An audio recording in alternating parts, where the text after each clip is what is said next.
Hi out there, it's me, Brianna, and you are listening to Are We Caught Up Yet? Marvel Edition. You can find us on youtube.com/SaveTheGameMedia and podcast services. If you do want to show Save the Game Media some love and get early access to all of our content, you can go to patreon.com/SaveTheGameMedia. Today I am joined by my co-host and a special guest. In the house today, we have Ted. Actually, he's always in the house, but visibly in the house today is Ted. And of course, my co-host and friend, Sam. How are you today? I'm perfectly fine. Slightly encumbered at the moment, but yeah, good overall. Not much more to say. Good, good. How's Ted doing? Yeah, he's doing all right. He's doing all right. He's all right. He's feeling a little bit. Which he's actually shaking technically, but that's I think just because he's. There's a small dog thing. Yeah. Yeah, he's also, like I said, just before we start recording, getting a bit old now. So he's showing his age. Far less, I was about to say far less excitable, but I did have to bring him up here because he was barking so much. So when he wants to be energetic, he is, and he's now fighting me to try and get away. But yeah, he's fine. Yeah, he's a dog. He's doing dog things. For sure. How are you?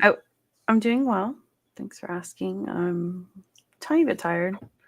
I have been purposefully scheduling stuff outside of the house, but when you schedule stuff outside of the house, you have to leave said house. And then I got, tired.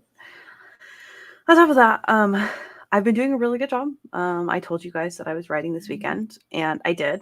I wrote Saturday and Sunday. I probably wrote 5 or 6 hours on Saturday, and then like 3 or 4 hours on Sunday. Nice.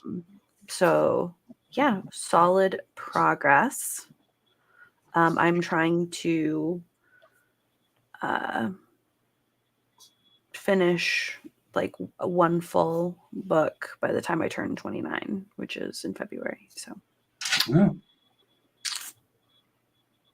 not bad. Congratulations. Thank you. So yeah, I'm just tired from all of those shenanigans, but I'm good. Cool. What have you been watching? Nothing. Absolutely nothing. Really? Yeah, I've got things stockpiled in the back burner. I still need to get to late season of the Bear. I still have Rings of Power to watch. I'm so behind on that. I got too excited. I am gonna have them again, like I've said before, the next Marvel show imminently within the next 3-4 days time of recording. Yep, it has Joe Locke in it. I'm very excited. It does indeed. Yeah, so I haven't really watched anything. Technically, I rewatched a couple of episodes in the background whilst I was doing other things of Shogun, just because the Emmys happened the other night, and they were predicting that Shogun was going to sweep. It unfortunately didn't, but it won most of the major awards. Regardless, which I'm very, very pleased about, because I do. As time goes on, it probably is just cementing itself as probably the best show I've ever seen. So I'm glad to see it be getting as many flowers as it is, even though it's not quite as many as I think I would like to see it get. So I had a couple of episodes playing in the background, but again, not really watching anything intently. So. I should watch that at some point, but you should. You like Japan? That is true. Speaking mostly in Japanese. It's also a different kind of Japanese, though. Not that it's a different language or anything, but it's a very old Japanese. Like they did like a bunch of like research and like they are using like the more historical dialect. So I highly doubt I'll be able to understand most of it. Yeah. So. Yeah. I have been to the movies 3 times in the past week, and I'm going again on Wednesday. So I watched several movies Mm-hmm. besides the one, of course, for today. Um, so I went and watched a movie called The Concierge. It's an anime movie done by Production IG. Um, it was a really good movie. It was honestly just kind of like, it's like one of those like quiet movies where it's like not a lot happened, but it was a good time kind of thing. So I enjoyed it a lot. It's about like this department store that like animals go to shop. Um, and it was really interesting because they showcased mostly like extinct animals. Um, and like I don't know, it was just like it was interesting, like kind of realizing like, oh, like all of these animals that they're showing are actually animals that don't exist anymore. Mm-hmm. So some of the animals that they showed went extinct like in the 18 or 1700s. So Right. it was cool. And then yesterday I watched 2 movies back to back. The first one was Beetlejuice. It was really good. I highly recommend anybody go watch it that's seen the first one. If you haven't seen the first one, you should watch it and then go watch this one. It was a very interesting and well thought out continuation of the story. I thought it had good comedy in it. I thought it had a lot of fun moments. I really enjoyed it. So definitely Cool. recommend it. And then the other one I watched yesterday was Don to Don First Encounter. I'm so excited for this. That's another anime. So the First Encounter was the first 3 episodes as a premiere because the season hasn't started yet. I think it starts in 3 weeks, 2 weeks, something like that. So it's like a premiere for the show, and then it also had a bunch of actor and like the director and the writer all interviewed like at the very beginning. It was really, really good. The opening is incredible, like the opening song. The art is incredible. I Anybody that's watching anime at all, like I really recommend that you pick this one up for this season.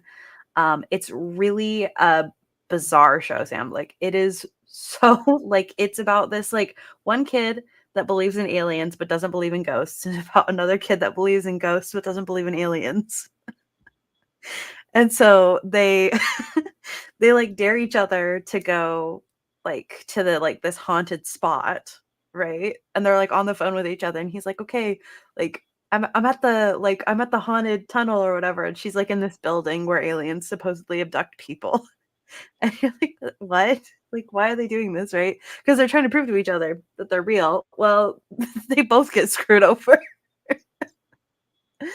Um, Mm. and yeah, it's like really a bizarre show.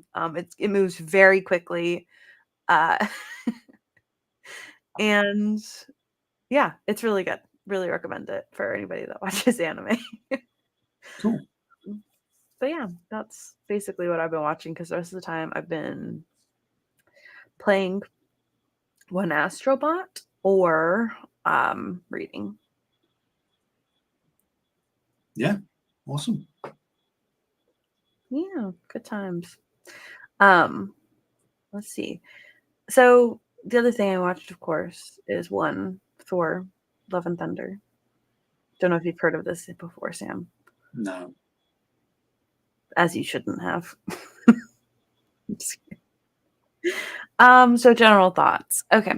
So my general thoughts on Thor, Love and Thunder. Um, I feel kind of I have like really mixed feelings about it. I would say overall I feel kind of meh. I think it had some good moments that were like funny. I think it had some interesting ideas that they presented. I don't think that the ideas really paid off all that well. Um, I think that a lot of the comedy was just kind of a little silly for me. And I think that some of the plot kind of lost itself. So overall, I feel kind of like meh about the film. Like it's not like I hated it, but I also didn't love it, you know? So those are my thoughts. How do you feel about this film? General thoughts?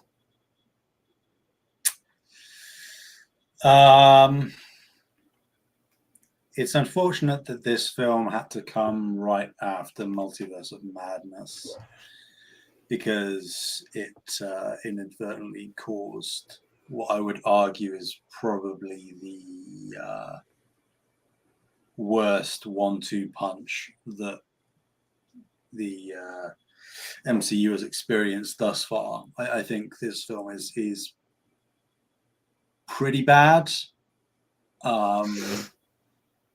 which is a shame because I would say even more. I have many of the same criticisms of this film that I do of Multiverse of Madness, where there are tons of very, very interesting plot elements and themes and tonal stuff that could work if it just remained consistent.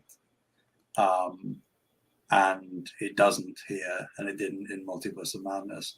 I will say I find the plot of this film to be more engaging and interesting than Multiverse of Madness, but I think that inherently by proxy makes it sting more that it was so poorly executed.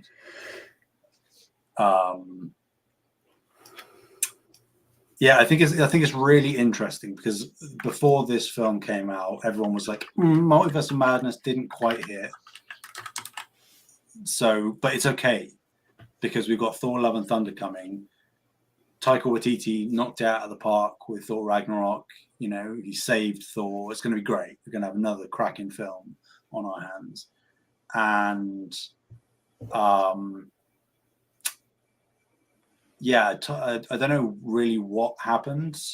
That's what I was just thinking. Is like I don't know what went wrong.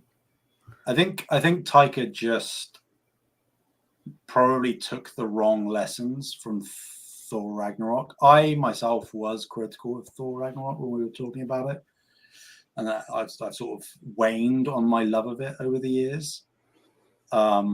But I still think it's a very good film, and I don't think tonally it ever really clashes too much because the content of the film supports the tone, and they never really break from that. But I think Taika may have just looked at how much of a turnaround for Thor as a character Ragnarok was, and maybe lent too far into the just wacky slapstick comedy stuff,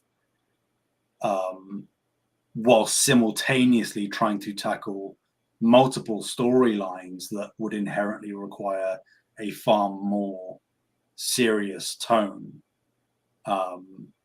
than what he provided and allowed for it. So yeah, like I can say that individually there are very, very specific elements of the film that I think are great, but in terms of the wider context of the film itself, I think it's again almost even more of a shame that these kind of themes and storylines for not just Thor as a character himself, but his supporting cast have to be essentially, at the end of the day, wasted in a film like this. Mm-hmm. Yeah. Oh, bummer. Okay. Well, let's go through some of this stuff. So we've got soundtrack. Meh on the soundtrack for me. Didn't have anything that I was super overly blown away by. None of the tracks really stood out to me. Just a Marvel movie, I guess. Yeah, again, it was sort of as with Ragnarok, leaning pretty heavily on the needle drops of the licensed tracks, which I think did all right here, but again, aren't even on the level of what they did in Ragnarok. So, like, Sweet Child of Mine was, that was good. I like Rainbow in the Dark as well over the credits, which I guess doesn't really count because it's technically not in the film. But yeah, the original track, yeah, didn't really work, which is bizarre because it was scored by Michael Giacchino, who does most of the Marvel original scoring nowadays, including like the Doctor Strange stuff, which I think is great in Doctor Strange, and the Spider-Man films, which I also think is pretty strong. And he obviously has done things since this that you haven't seen yet. Yeah, it's just a bit of amongst the rest of his discology, this sort of does just melt into nothing, which is strange for him. Okay. Next thing we have, of course, is our Bechdel test. This does pass the Bechdel test. At the very least, they have conversations about cancer, which is not about a guy. Although it does morph into a conversation about Thor, but they do at least have a conversation, not about a guy, for at least a second. So, yeah. Okay, so we've got some pretty. We've got a decent cast here. We got Christian Bale, aka Howl from Howl's Moving Castle. That feels like sacrilege that you used that role. Hey, listen, have you watched that movie? Yeah. Yeah, and he's like, "There's my girl. I've been looking everywhere for you." You guys, just in case, when is this going live? Hold on. This is very important. This will be going live the 25th. Okay, if you're listening to this as this is going live, not literally, but like within the day or two of this going live, there is a Howl's Moving Castle event happening, where it's the 20th anniversary of Howl's Moving Castle. It's being aired in theaters. You should go watch it. It's happening in subbed and dubbed. Go do that. Anyways, just thinking about that because of course Christian Bale is the voice of Howl. Anyways, okay, so what do I want to cover here? First thing I want to talk about is Mighty Thor. Mm-hmm. I am incredibly disappointed that they introduced this character and immediately got rid of it. Immediately got rid of this character. I think that seeing Natalie Portman as Mighty Thor, I think she looked incredible. I think that for me, I thought it was really cool that it's like the dude, Thor, of course, assumed that Mjolnir is just completely useless. And Miss Mighty Thor said, that she doesn't think that this broken hammer is useless and used it in such a cool way, of like throwing the hammer apart and then bringing it back together, or even just throwing the hammer as it is, and it being held together by the power of Thor. I thought that was really cool. I really enjoyed the character. Think it's a little. I'm upset that they killed the character off. How do you feel about Mighty Thor?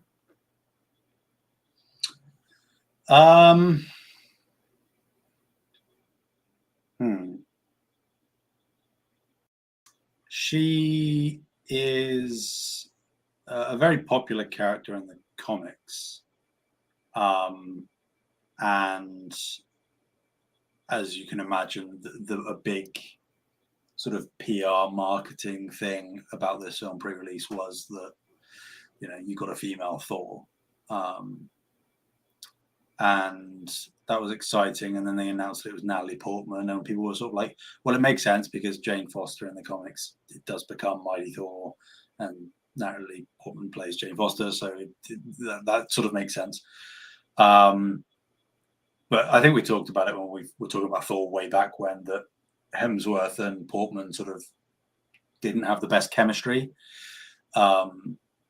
And I would say that is still kind of the case here.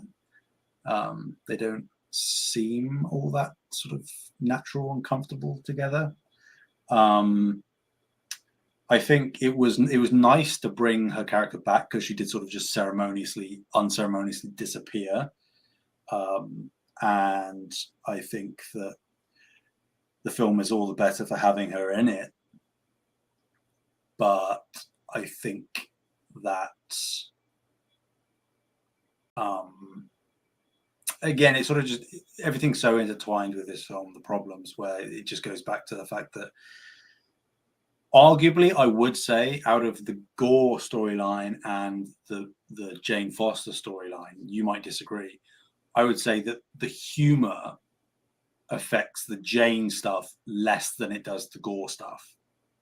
Because I think you can't really spin, you shouldn't be able to spin Gorr into something funny or like silly. Whereas I think that dealing with something that, you know, as drastic and as severe and as horrifying as cancer, a lot of people do turn to comedy, you know, to make light of the situation. And that doesn't mean that it should be completely devoid of seriousness, but there is scope there for humor. And what I'm trying to say is, I don't think that the comedy really adversely affected that storyline specifically. I think it's more the fact that it just wasn't given enough time in the film, or enough focus in the film.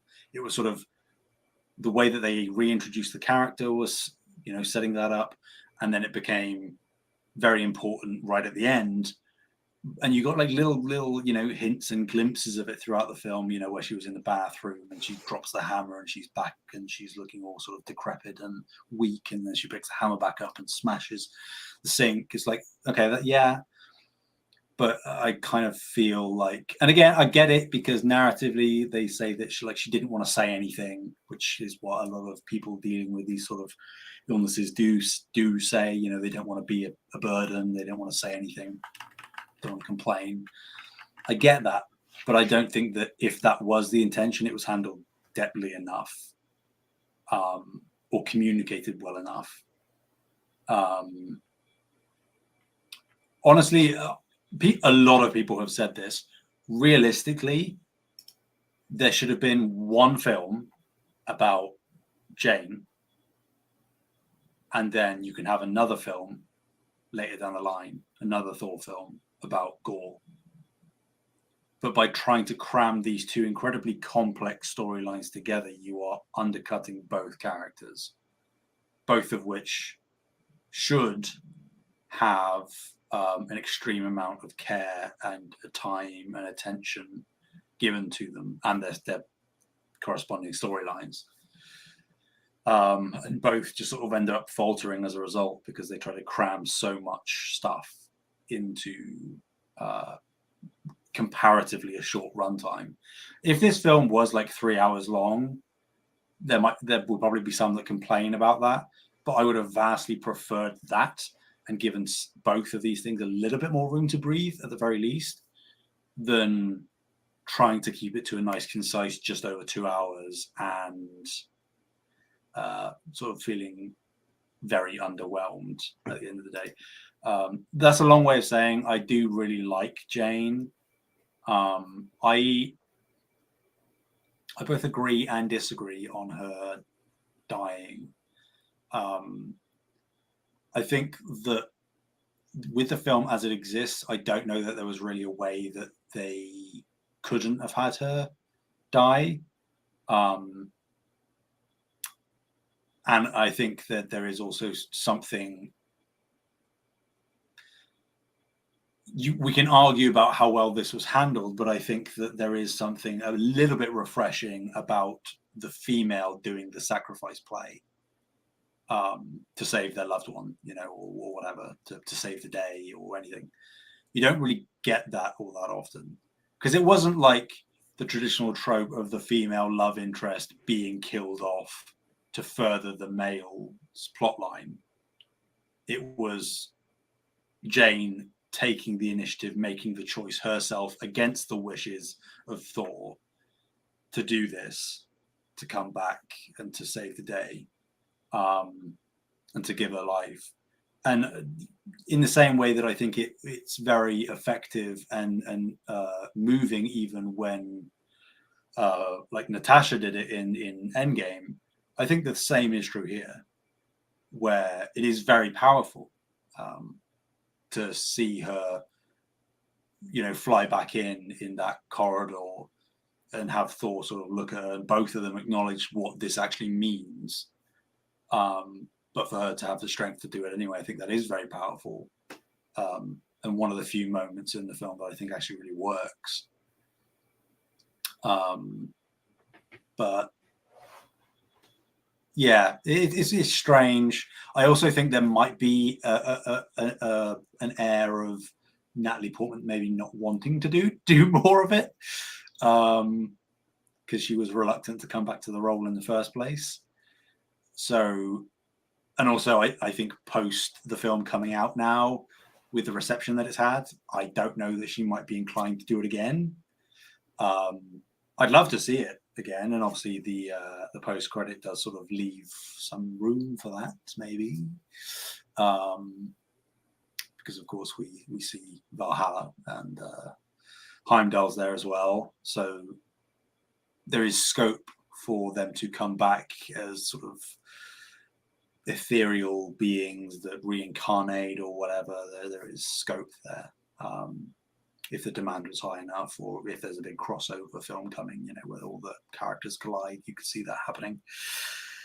An interesting way of bringing back dead characters, just period, shall we say. That is, they have introduced an avenue to do that. So like, we want to bring back Tony Stark or Captain America or whatever. And the last thing I'll say, because specifically about Jane, don't get me wrong, I love Natalie Portman as an actress. Mm-hmm. She can't do comedy. Not this comedy, because every single punchline I think that she has, or anything comedic that she does in this film, I think without fault, if I'm remembering correctly, falls almost completely flat for me, and like actively verges into cringe, which I think is really unfortunate. Like the whole like workshopping her catchphrase thing is just, stop it, please. I sort of almost sort of having to wriggle out of it as I say it. Especially when she's going up against Chris Hemsworth, who is so much more naturally inclined for comedy. Like, she's just at an inherent disadvantage. And that's not to say that Natalie Portman can't do comedy at all, because she has had comedic roles in the past. But it just definitely didn't work in this film for me. Not the Taika Waititi. No. And again, that couldn't be mostly down to scripting, and it almost certainly is. But I also think that there were a few times in the film where I was like, is that really the best take of that line that you had? You couldn't have got to do it just one more time, slightly differently? No? Okay. All right.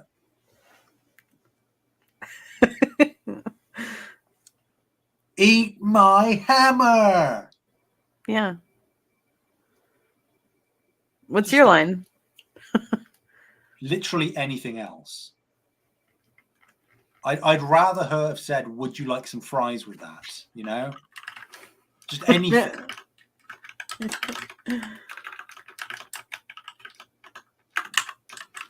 I've got 13 radishes in my refrigerator. It's just Got a lovely anything bunch else. of coconuts. Yeah, just say anything other than eat my hammer and try to sell that line. No. Okay. Well, let's see here. Okay. What did I want to add? So with the Natalie Portman stuff, here's what I had assumed had happened. And okay. So at the very beginning of the film, she goes to seek out the hammer because she said, maybe I just need the magic of the gods, right? Mm-hmm. Therefore, I implied that it's like, okay, the hammer can help her. Mm-hmm. We then, of course, find out at the end of the film that the hammer has not helped her. And in fact, the hammer is killing her. Mm-hmm. Well, no, it's not. It's making the treatment of the cancer not work. Yes. They needed to bridge that gap somewhere, because my assumption the entire time was that she would just now forever have to have the hammer with her because she could now no longer live as a human because of the cancer, but the hammer was helping. Mm. And I thought that that would be like that would be her gimmick of like, she can't give up the hammer now or else she dies. Right. And then all of a sudden we get to the end of the film and it's like, oh, actually the hammer was making things worse. Mm. So I think that I was just like a little frustrated with that plot because, like you said, they just needed to spend more time with it. And I don't think that we needed like a lot of time with it necessarily. But I can't help but feel that there isn't like, not even like a new film completely. I just feel like there's an edit of this film somewhere that just makes more sense. Like as a base, like like there's some scenes that they like cut out or whatever. I don't know, because it's like we just needed more like hey, she goes to the doctor again a third of the way through the movie and they're like, hey, like the treatments aren't working. I don't know, something. I just feel frustrated with that. I will also say that I don't wholly disagree with you, but I will say I partially do disagree with you in like that it doesn't feel like she was like sacrificed for the guy's story, because at the end of the day, like even though she is technically like mighty Thor, so she therefore is Thor, I would still argue that it's still Thor's story. And she did Sure. get sacrificed in this story.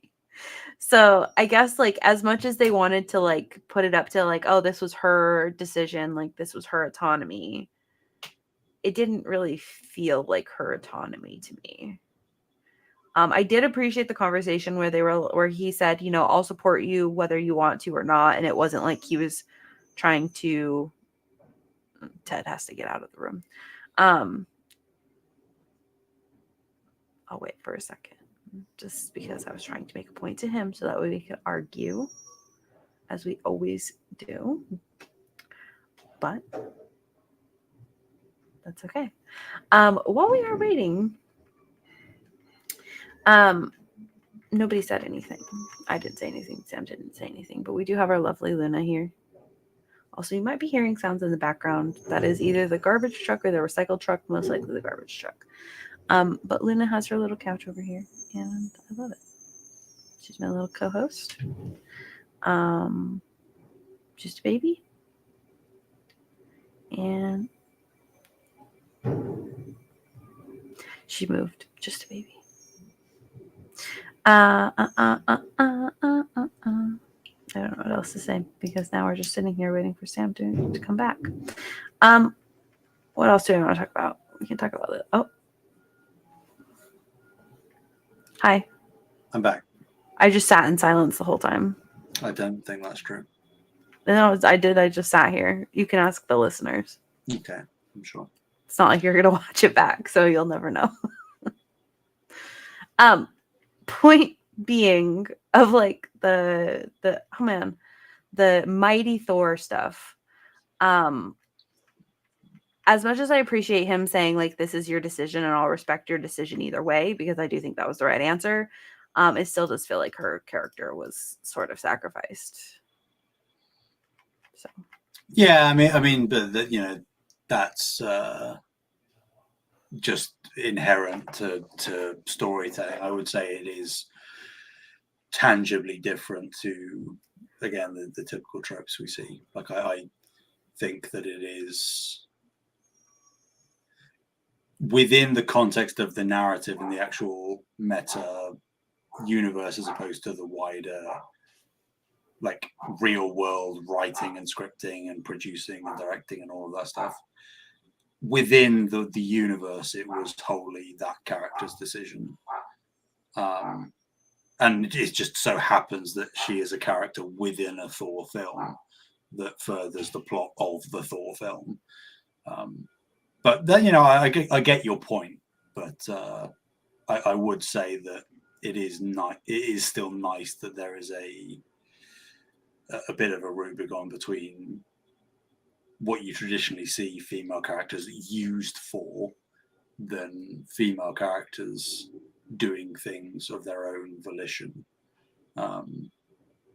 because that is reflective of Jane Foster as a character, that she sort of takes no nonsense and does things on her own, gets stuff done. So you know what else was, while we're talking about this, another really cheesy line that got me was the, or you can call me Dr. Jane Foster. I was like, ew. That one got me. Yeah. Let's see. What else are we going to talk about? Okay. Man, if they had killed like Tessa Thompson's character as well, like if they'd killed both, I would have been so mad. Luckily, she's fine. She's fine, you guys. She is. Dude, I was gonna freak out if they killed Korg. I was ready to stop the film and be like, I'm not watching the rest of this, Sam. But he ends up with what's his name? I can't even remember his name anymore. He ends up Doug? with somebody. That sounds right. He found true love and they made a baby. Yeah, I mean, I gotta say, I don't really care if we ever see Corby again, to be honest. I love Korg. Yeah, I think he. I don't know. I think not that this film soured me on Thor in general, but I think that this film did turn me off to the sort of zany comedic stuff. I think inherently, because it's a Marvel film, like you will always have comedy in these films. But I think using it as a crutch for Thor's character is kind of turned out to be a one-note thing that worked in Ragnarok and doesn't here. And there is still scope, I'm sure, to scale it back. But I think that there might be, and Hemsworth has said as much, that there might be, he's only really interested in coming back to play the character again if there is a big tonal shift. And I think I would like, and I imagine there probably will be, assuming we ever get another Thor film, almost a shift back, not necessarily to where we started with the character, but to a more... We're going to get the Kratos. More of a middle ground that verges more on the serious side of things. Yeah, and I think that inherently that will probably mean that Korg may end up being a victim of that shift. I think everything you can do with the character has been done. With Korg? Yeah. No. We got to see his baby now. No, we don't. We really don't. I want to see his baby. No, because his kid can be friends with Thor's kid. No, because knowing how this goes, it's just going to be like a pebble with googly eyes on it or something, and that's going to be the joke. It's like we don't want. No, stop it. We don't need that. We get it. I need it. We've had people made of rocks. We had him be, the quirky, funny guy in Ragnarok. We had him be like one of Thor's couch buddies in Endgame, and now we've had him do the same thing again. But this time we've seen the like death fake out, and now he's got his happily ever after, and we can just pretend that Korg is off in some disparate corner of the galaxy, living his best life with his partner, and that's where we can leave him. I need to see his child. You know what you can do, Brie? You can go look outside, look at on rocks. the ground, and just pretend. That you can just say that's his little baby. I'm gonna start sending you Snapchats of rocks and be like, "Look, it's Korg's child." I just won't open them. You won't know. You won't know. I'll just blank it. I'm just not going to open anything ever. So that I don't need more Korg in my life. I really don't. Okay. That covers Korg for sure. Is there anything that you wanted to say about Valkyrie? I think the only thing that I really had here was I do very much appreciate that they kind of leaned more. I feel much more settled about the way that they leaned out of her kind of having that. Obviously, they had to because Jane is in here, but leaning her out of like potentially having like something with Thor. And I know we didn't like 100% agree on that from the last film. Not that we 100% disagreed either, but I do think that they kind of, personally to me, it felt like she was a lot more queer coded this film that was like, oh, like the women that you loved or whatever. And I know that they were technically talking about just like all of the Valkyries, but it kind of felt like it felt queer to me. And I appreciated that. And that was about all I had for that character. Yeah, again, just a victim of the script and the structure of the narrative, in the Valkyrie inherently is a very interesting character and can be complex and brings a lot of nuance, and they just don't ever really do anything with her. She's just sort of relegated to this person who, is cool to see again a woman in a position of power being the king of Asgard and ruling over it. It's like that's cool, but by proxy, the nature of this story specifically and how it plays out, it does just sort of mean that she is like a political figure, and obviously she gets more back into the combat side of stuff in the latter half. But yeah, I'm still. I think I said this when we talk about Ragnarok, but I'm still left wanting. I still feel like we haven't quite crested the hill in terms of what this character actually has to bring and the potential of the character. I still feel like we keep getting close, and then more important things take precedence, and Valkyrie is rolled back down the hill a little bit, which is a shame. But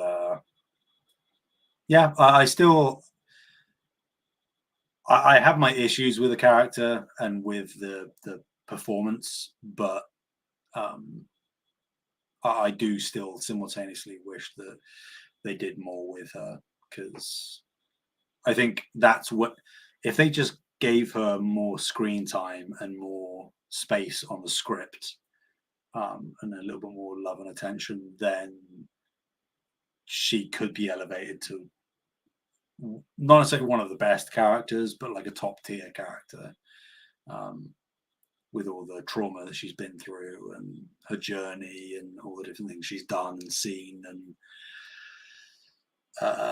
but alas, we aren't there. So yeah, I think that if we I think that they could have very easily fleshed her character out more, and not necessarily given her like her own film, but I think they definitely could have pulled her out of the Thor franchise and like let her travel with the Guardians or, you know, hang out with somebody else. Like I feel like her character could be strong enough to just kind of be there, you know, on her own without Thor.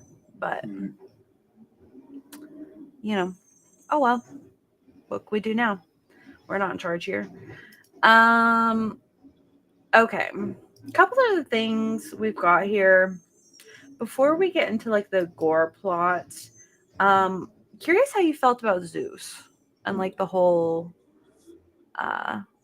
like the area with all of the gods and like all of that.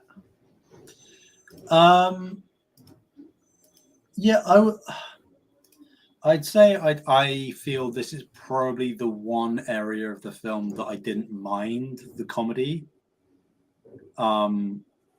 because the point of Omnipotent City is showing the hypocrisy and the arrogance and the je ne sais quoi of the gods, right? So for Zeus to be this like prancy idiot who is just so non-serious and is a show-off and is like I like that. And I don't think it verged, it's going to sound silly, it didn't verge into stupid territory for me. Like the performance was very zany and quirky and silly, but I never felt like they went overboard. And that is due to a multitude of factors. I think the writing was pretty okay in this sequence.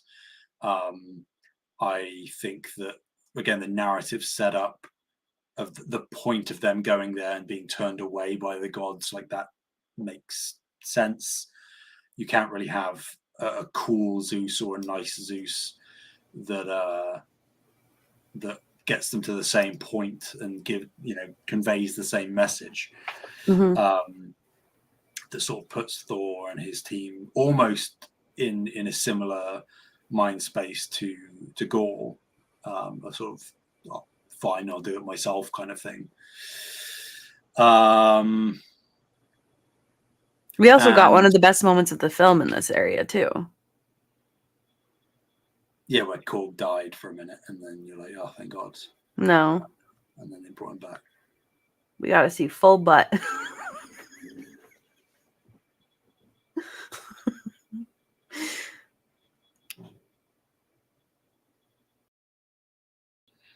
It's true. It's true. We did get to see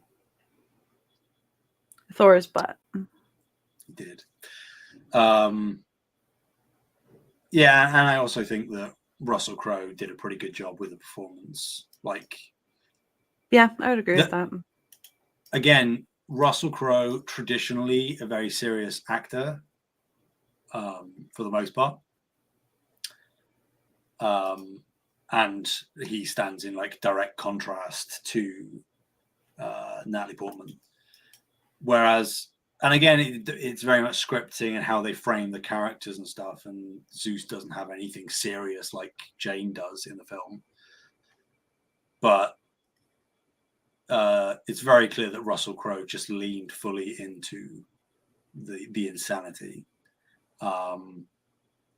And Natalie Portman just felt like half committal in comparison. So yeah, I didn't mind it. I got to say, I know there are plenty of detractors that say that Zeus was stupid and stuff, and I get where they're coming from, but to me, it worked. Like it worked well enough. You can have different issues with very specific things, but I think that he did the damn thing. You know, he just did what he came to do, and he executed it well. So yeah. Potential that he could be the antagonist for future films as well. Mm-hmm. And I goes to show, I think that what we saw in that just tiny little snippet of Zeus does, like you say, set him up as a proper antagonist, but leans more into that slightly more serious tone, even just in that brief little window that we saw there, which I like. I like that almost within the film. It's kind of noticed we've had our fun now. Now we're gonna swivel back a little bit. Yeah, because I think like Zeus was kind of being silly, right? He was like, "Oh, you wanted like a silly version of me, and now you're not going to get it anymore," kind of thing.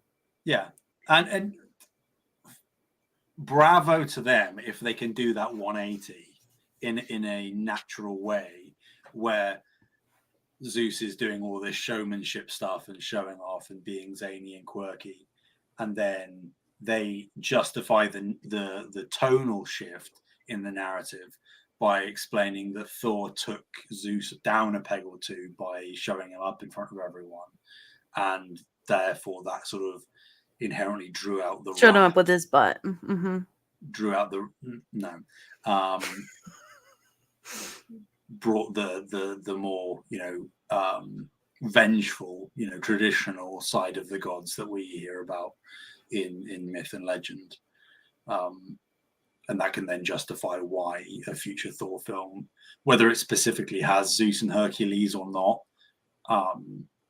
could lean more on the Speaking of Hercules, Roy Kent from Ted Lasso. No, just stop it. Just one of the best TV shows ever be made. Watch it, you guys. I kind of do hope that they go that way, because I do think that would be like, not that I am super gung-ho about this film, but I do think that would be an interesting continuation of this film, right? Where it's like this idea is presented by Gorr, like I had this horrible experience with the gods. We were told if we worshiped the gods, they would help us. The gods actually don't even care about us. And then he kind of goes on that rampage. We end with him just being like, hey, just take care of my daughter. Like, the gods suck butt. And then if we go into that more, where it's like, now Thor has to deal with like the gods acting like that, I think that would be really interesting. Yeah.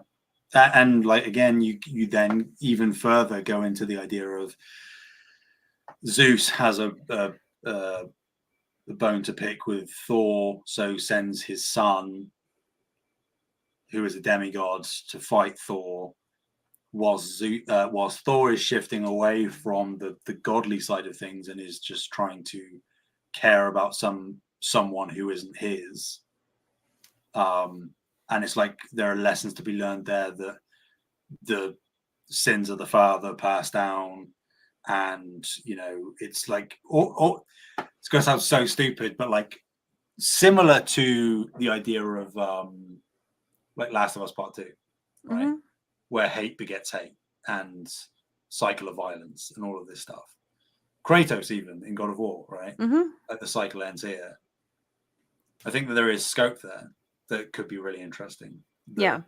It's like, Thor is saying, I'm not playing this game anymore. I'm not about being this deity that is worshipped or feared or anything.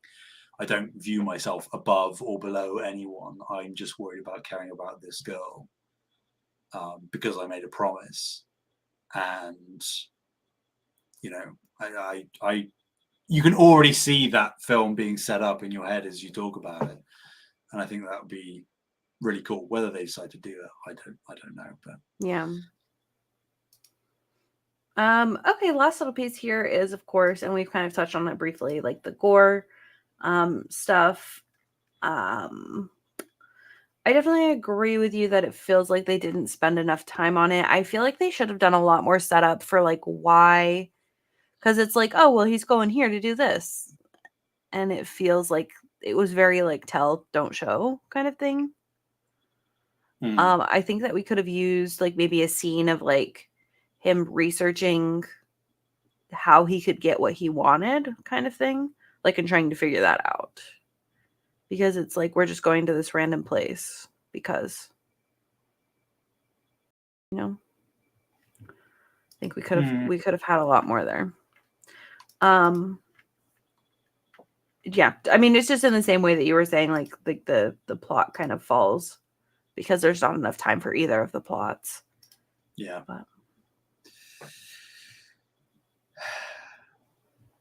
Yeah, Gorr is probably like the most disappointing thing to me about this, because like just conceptually he would probably be one of the most interesting villains that Thor could face. And again, he's like a fan favorite villain from the comics. And you get like a storied, crazy high profile actor like Christian Bale, who just straight up doesn't do these kind of films. Obviously he did Batman, but again, those were very serious and were over a decade ago. And it was so he could say, I'm Batman. Well, that is a perk of the job, yes. So I guess not only because like the cold open of the film, I think set the groundwork really well. And I was like, oh, they're cooking when I was watching this for the first time. I thought, oh, this is really interesting. You have Love, his daughter, die. And you're like, oh, damn. Okay, right. We're going there just straight away. Fair enough. You know, fair play. You killed a kid. And then he goes and sort of just starts taking vengeance on the gods that sort of shunned him. And I'm like, this is what Gorr is about. Cool. You did that in a very succinct way. It was, you know, you didn't bash us over the head with it. It just sort of happened and we're off to the races. And whilst Gorr pops up throughout the film, I just feel like he's not really doing anything. Like he has no point to make. He is just he just happens to be there. He's like a villain of convenience that they're just like, oh, we'll have Gorr in this film, and Gorr is in this film. But like, I just kind of feel like he shows up randomly. What narrative lessons does he provide to Thor? Like the whole point of Gorr is that he is tearing down the visage of the gods, the hypocrisy of it all, that people would be far better off without them. So like I still can't get my, speaking of like Omnipotent City, how in the hell do we have Omnipotent City in a film with Gorr the God Butcher in it and not have those two things coalesce?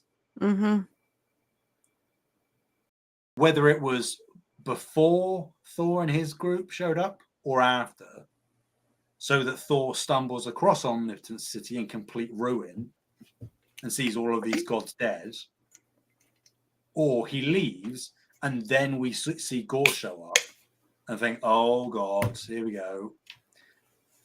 Right after what's just happened with Zeus, everyone's in panic mode. Gorr is just slaughtering people left and right, ramping up the stakes for the third act. What are we doing? You have a person called the God Butcher and you have a place full of gods. You didn't think for a split second that it might make sense to maybe do something with that. And maybe they did. But even if they did, it ended up on the cutting room floor, which is ridiculous to me. That's like one of the biggest oversights, because the whole conceit of him as a villain is that he kills gods. And we don't see him killing gods. It's just, it's preposterous. And I don't have too much. I guess all of the other gripes that I have with him and his depiction outshadow the stuff about him tracking down eternity and stuff. I think that, again, like we typically have to do with these films, sort of, you just have to make a few narrative jumps in your head. It would have been nice to have the explanation, like you say, in the film itself of how he connected the dots or whatever, but it's sort of like, no, I'll allow it, fine. But yeah, like Gorr doesn't do anything that teaches Thor a lesson. It's almost the opposite, where Gorr, in his dying moments, learns a lesson about compassion from Thor. It's like, but so you used Gorr as a plot device to get Love into Thor's hands. That's realistically all that ended up happening. because the main lessons or things that Thor took away from this film were from Jane, which is like, that's fine. But again, you've, like you say about them like discarding Jane for the most part as a character within this one film, they've simultaneously also discarded Gorr, and they did even less with Gorr. And the from the sparse number of times that Gorr has any amount of screen time in this film, like half of them, if I'm being conservative, are him doing stupid stuff in front of the Asgardian kids. Here's Octi. Oh, you liked it a minute ago. Octi's dead now. Sorry, guys. Yep. Did not like it. God, I forgot that happened. I feel like I've said it in about a number of different films, but about very specific elements within a given film. I just feel like this whole film is just wasted potential, the movie. And it bums me out because I think I love the fact that Thor is still around, that we still have at least one alongside Hulk technically and Hawkeye, but those are very disparate. But like a prime time who gets his own film project, Avenger, I like that. And it makes sense that it would be Thor as this like immortal god being or whatever. But Taika Waititi simultaneously saved the character by U-turning on him with Ragnarok. And now I feel like Thor is once again on the brink of death, but on the complete opposite end of the spectrum as a character. And Taika Waititi managed to do that in 2 consecutive projects, which I think is impressive in all the worst ways. And I do think that there is obviously a future for Thor. And I think that even though Chris Hemsworth is saying he would only come back if there was a big tonal shift, I think that even just him saying that means that there probably will be a big tonal shift. Whether he gets another solo like film or not, I don't know. I would wager yes, but I also think that with the like pulling back on content output that they're doing right now, I don't know that they're going to be willing to take the risk on another big shift for the character. So I maybe see his future being more of like a major supporting role in other people's projects. Yeah. I would assume that they'll do one more film.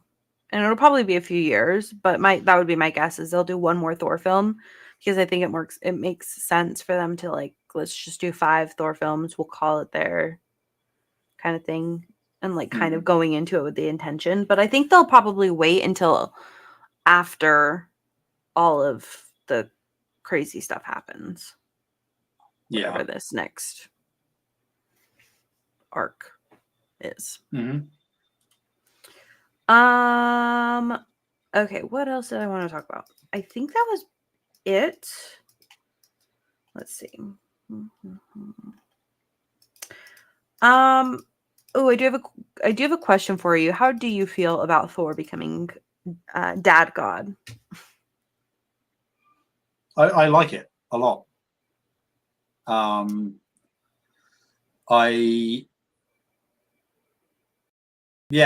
don't really have any complaints. I think that like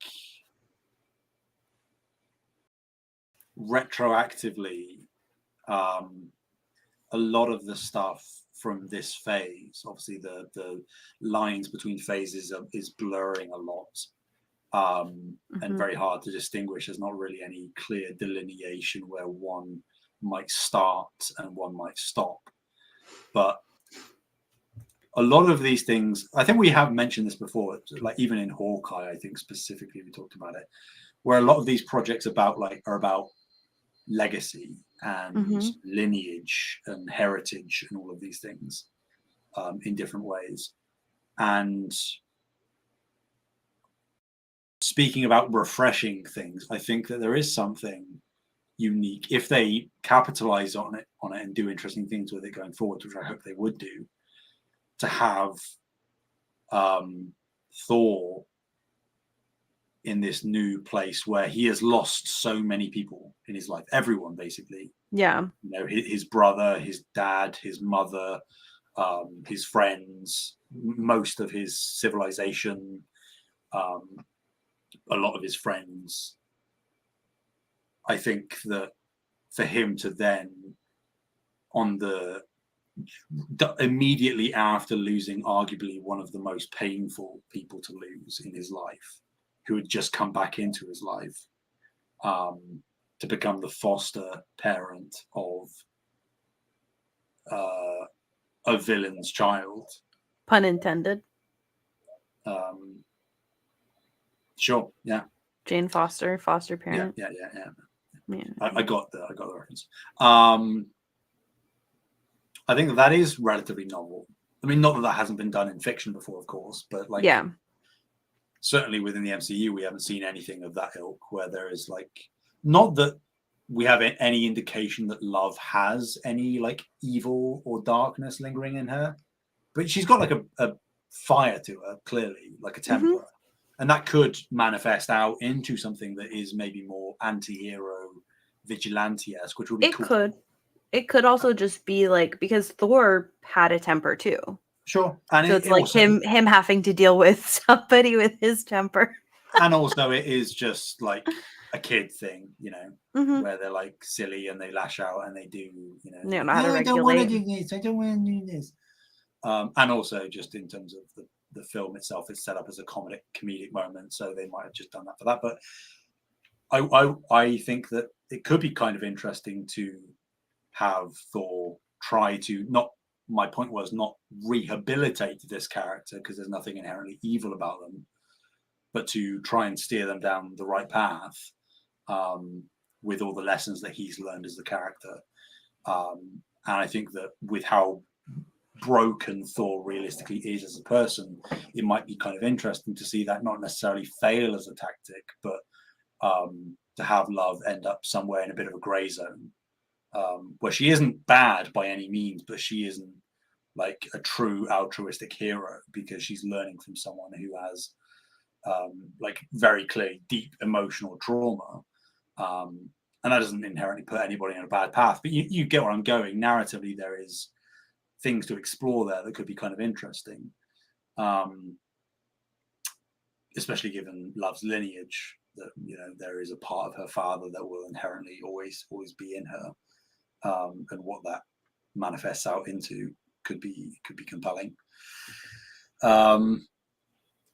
Yeah, I like the Thor dad stuff. I just hope again that they don't do too much of the wearing an apron, cooking pancakey stuff, because like that's funny. It's fine for like a little thing at the end of this film. That's cool. That's funny. It's nice, but I don't know. We need to go that far with it. I think it's fine to just have Thor be Thor and not be like. This might be a contentious thing to say, but like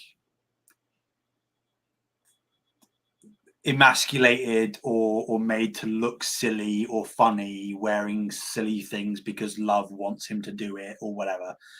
I think like that's funny for a gag, but I do think that Thor can just be a dad without bashing people over the head with it.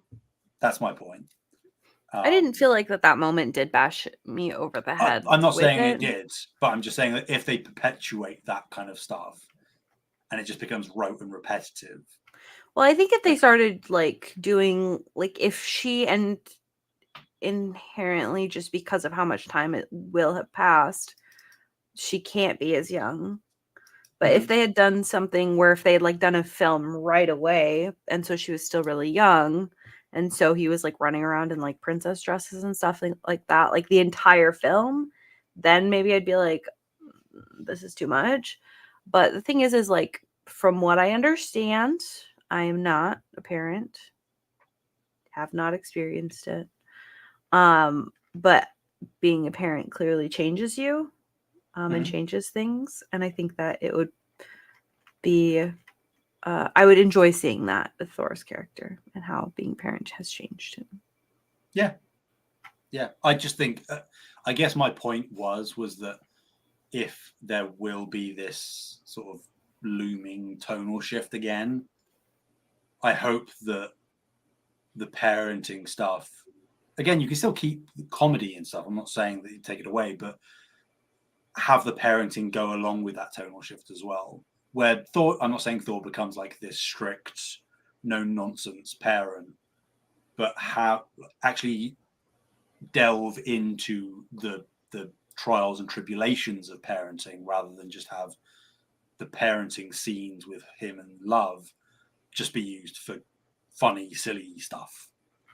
I think if you are going one way with the character, you should go that way with most, if not all, aspects of the character, and with how, you know, pivotal adopting a child will be for Thor, you would imagine, narratively for his character.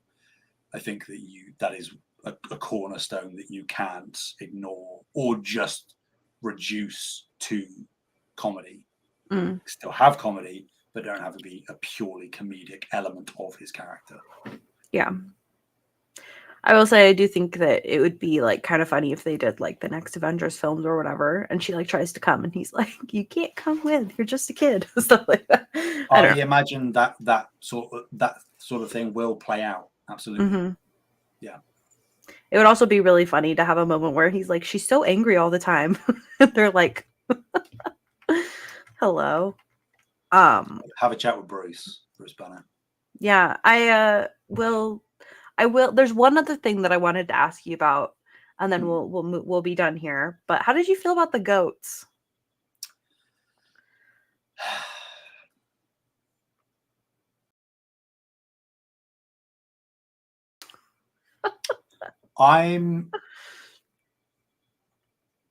It's one of the things that most people who have negative things to say about this film seem to hate the most.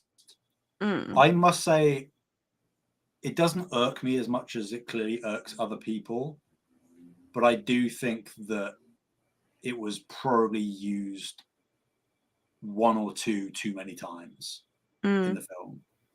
I think that as they were introduced, it was funny, even though the like screaming goat thing has passed, even by the time this film came out, which was a couple of years ago. Dude, that thing passed like 10 years ago. Sure, but it felt like a dated reference even back then when this film came out. But it's still like it worked. Like it was funny, sure. And the whole like when he was speaking with the Guardians at the beginning of the film about turning them into meat, and they stopped screaming and sort of look at Thor. Like, that's funny. That's a good gag. And I must admit, I do still like when they're approaching the monochromatic planet, and they just sort of unceremoniously crash in because the planet is much smaller than it seemed from the framing. I thought that was funny, and then the goats do a little delayed scream. That's funny, but I think ultimately it was used as a joke one too many times, if not a couple of times. Where it got a bit long in the tooth. Where I was like, yeah, this is a very one-note joke that you've used a few too many times. Where it's not that it's cringy or that it's bad. It's just sort of like, yeah, okay, we get the point. You know? Yeah, I feel like I was so close to thinking that joke was super funny, and it just wasn't. Like you said, like at the beginning, like when they introduced the goats and like in the ship and stuff, I did think that part was funny, but it not only overstayed its welcome, like they used it too many times, but it also feels like I wish that they had just changed it just a little bit. And I don't have an answer for how they could have, but I feel like it was so close to being like really funny, and it just wasn't because of how they utilized it. But oh well, too late now. They could have even, like, to your point, it just popped in my head the idea of like, I'm not saying this would be funny or that it would work or anything, but just as an idea, they could have even made it a point that from a certain part of the film onwards, they just stopped screaming, you know? And the gag they could have done something, right? Like, hey, if you scream one more time, like, we're gonna eat you or what? I don't know. Or like, you know, I'm tossing you out the airlock if you do it one more time. And then the gag in the latter half of the film could be that you could even have in very serious or frantic or you know, combative moments, you could have the camera a couple of times in the remainder of the film pan to the goats, anticipating a scream, and the goats sort of knowingly look at each other and don't scream, and that's the joke. You know, I think, like you say, just switch it up somehow, where you don't have the joke be the same thing over and over again, because there's nothing less funny than a joke being told over and over and over again. Mm-hmm. So if you're going to have the same joke, you might as well turn it on its head, so the goats don't shut up, and then you could eat, or even have something in the narrative happen where it would actually be beneficial if the goat screamed, and they don't. You know, Mm-hmm. for whatever reason, you need the goats to scream, and you just can't get them to scream. That could be funny. Yeah, But, that would be funny. yeah. Sad. Okay, so I think we've discussed everything in my list. We do have a couple housekeeping items before we can let you guys go. Adding to the simplest, of course, Thor's butt. You're disgusting. Not really, you guys. Okay, ranking list. Mm-hmm. Where would you rank this in your list? I'm going to put this at 29, which 29, would place it, okay. to me, just above First Avenger, Captain America, and just below Captain Marvel. Wouldn't that put it at 30? You're correct. Yes, I just completely misread the list. Okay. Good thing we both have a copy. Too right. Okay, so I am going to put this on my list at spot 34. It is just below Daredevil season 1 and just above Ant-Man and the Wasp. Mm-hmm. It was better than Ant-Man and the Wasp, for sure. Shame. It's a shame that another Thor film has to get so close to the Dark World, you know? Yeah, it is. It is. For me, it's only like 2 spots above the other one. Yeah. But I did think it was better than Dark World, to be fair. Oh, yeah, no doubt. But still, that's not a ringing endorsement of the film by any means, to only be a few spots higher on both of our lists. So now we have, of course, what is next is She-Hulk. Correct. Okay, so I wanted to present an idea to you and see how you felt. So I have 2 ideas, because you had said I'm not really sure how we should do the Werewolf by Night and Guardians Holiday Special, because those are both coming up. Mm-hmm. So I had 2 ideas. One, do you want to pin them to the episode that is closest to them, meaning we would do She-Hulk and Werewolf by Night, and then we would do Wakanda Forever and Guardians Holiday Special, like as one episode, like for the combination. Or we could do She-Hulk, Wakanda Forever, and then combine Werewolf by Night and Guardians Holiday Special into an episode with I both like of them that one. together. I like that. That's a good idea. Okay. Yeah. What order do you want to do it in? Do you want to do it in between those 2 main things, or do you want to do it after Wakanda Forever? That is a good question. Let's do, so obviously She-Hulk next, regardless. Mm-hmm. I would say do what the order you said. So do She-Hulk, then Black Panther, and then the 2 specials together. Okay. And because the specials are in the same episode, it really doesn't matter which order you watch them in. So obviously we're not at that stage yet, but once we get there, it really is inconsequential because they don't play into each other. So okay. Cool. So next time we will just be watching She-Hulk season 1. And maybe have a good time. I never know. Who's to say? The one thing I will say, without spoiling, obviously, Yeah. Buckle up for a bit of a weirder ride Okay. than you might expect for something called She-Hulk. Okay. I'll buckle up. I'll say when I turn it on, I'll go and buckle my seatbelt so we can be safe, as Dora says. I don't like that you know that. You've not seen Dora the Explorer? I mean, I've seen it, but like when I was 2, you know. Oh, well, I watched it because my brother watched it and he loved Dora. That's and fair. endlessly watched it. So. Yeah. All right. Well, thank you guys so much for hanging out with us today. Special shout out to our current patrons. We have Alpaca Tom, Fabulous Brianna, Brianna's mom, Brianna's brother, Lindsay, Nikolai at Night, Cypher Primus, Brendan Myers, Marcus O'Neill, Lillian, Mimi J, David Hotright, Dave Harp, The Xbox Expansion Pass, Lee Navarro, Silicana, Ellery Woods Parker III, Shelby Massey, Chad, and Rick Davis. Thank you guys so much for your support. You listening can also join if you would like. You can do a free trial for a week. You can do $1, all of that fun stuff. Where can people find you, Sam? Anywhere and everywhere at Sam Heaney, Heaney. Okay, you can find me at Fabulous Brianna, FabulastBreanna. We will see you in 2 weeks. Bye.